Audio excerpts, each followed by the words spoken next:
উত্তরবঙ্গে উত্তরবঙ্গে প্রচুর বৃষ্টিপাত হয়েছে আজকে।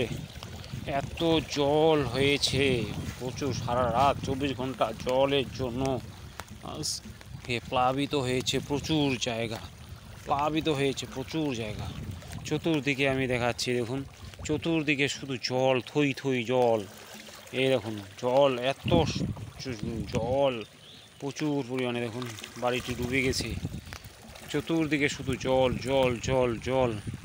এত হারে জল হয়েছে চতুর্দিকে, এত জল।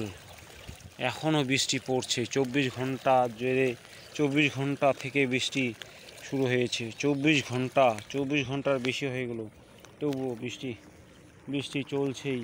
বাড়িটি ডুবে গেছে, দেখুন অনেক বাড়ি ডুবে গেছে। এই বাড়িগুলি ডুবে যাওয়ার ফলে এত জলে পূজিত শুয়োপোকাগুলো, তো জল আর কিছু দূর গেলেই জল ওভারলোড হয়ে যাবে। দেখুন